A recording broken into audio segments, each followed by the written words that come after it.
I learned in Korea that I would never again, in my life, abdicate to somebody else my right and my ability to decide who the enemy is.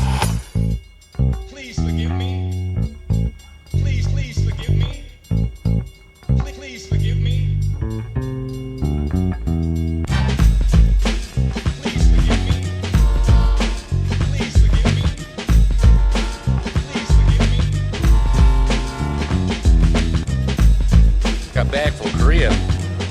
I was so mad at what I'd seen and done, I wasn't sure I could ever live in the country again.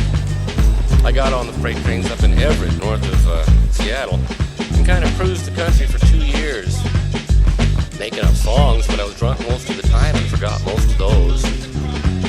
I'd heard that there was a house in Salt Lake City by the Roper Yards of the Denver, Rio Grande, and Western where there was a clothing barrel and free food. So I got off the train there. I was headed for Salt Lake anyway.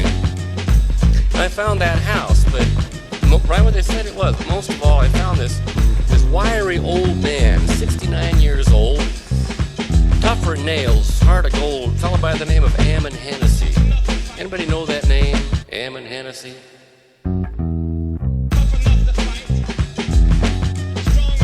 One of Dorothy Day's people, the Catholic workers, during the 30s, they started houses of hospitality all over the country. There are about 80 of them now. Ammon Hennessy was one of those. He'd come west to start this house I'd found called the Joe Hill House of Hospitality. Ammon Hennessy was a Catholic, anarchist, pacifist, draft dodger in 2 world wars, tax refuser, vegetarian, one-man revolution in America. I think that about covers it. It was pure hell. First thing he did was he said, after he got to know me, he said, you know you love the country. That you love it. You come in and out of town on these trains singing songs about different places and beautiful people. You know you love the country. You just can't stand the government. Get it straight. He quoted Mark Twain to me. Loyalty to the country always. Loyalty to the government when it deserves it. Get it straight. Get it straight. It was an essential distinction I had been neglecting. And then he had to reach out and grapple with the violence. But he did that with all the people around him. His Second World War vets, you know, on medical disabilities and all drunked up. The house was filled with violence, which Ammon, as a pacifist, dealt with every moment, every day of his life. He said, you've got to be a pacifist. I said, why? He said, it'll save your life. And my behavior was very violent then. I said, what is it? He said, well, I can't give you a book by Gandhi. You wouldn't understand it. I can't give you a list of rules that if you sign it, you're a pacifist. He said, you look at it like booze. You know, alcoholism will kill somebody. Until they finally get the courage to sit in a circle of people like that and put their hand up in the air and say, hi, my name's Utah, I'm an alcoholic. And then you can begin to deal with the behavior, see? You can, and have the people define it for you whose lives you've destroyed. He said it's the same with violence, you know.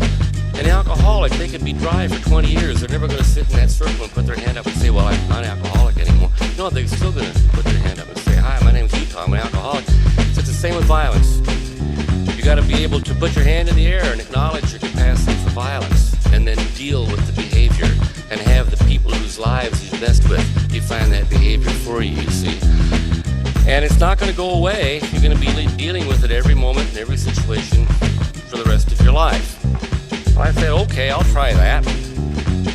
And Ammon said, it's not enough. I said, oh. I said, oh. He said, you were born a white man in mid-20th century industrial America. You came into the world armed to the teeth with an arsenal of weapons. The weapons of privilege, racial privilege, sexual privilege, economic privilege.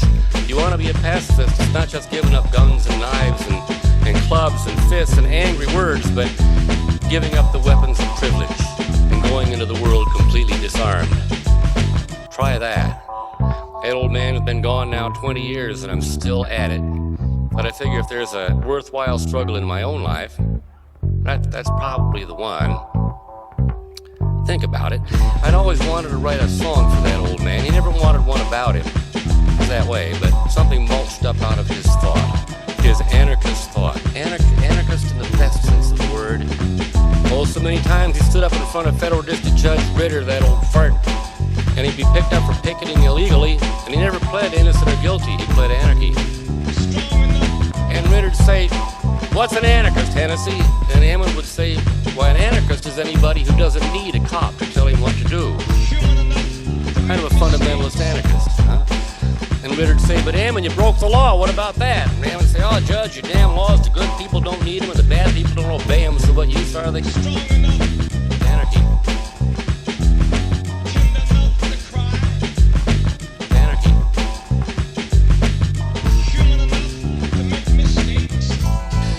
Well, I lived there for 8 years, and I watched him, mainly watched him, and I discovered, watching him, that anarchy is not a noun, but an adjective. It describes the tension between moral autonomy and political authority, especially in the area of combinations, whether they're going to be voluntary or coercive. The most destructive, coercive combinations are arrived at through force. Like Hammond said, force is the weapon of the weak. Strong enough.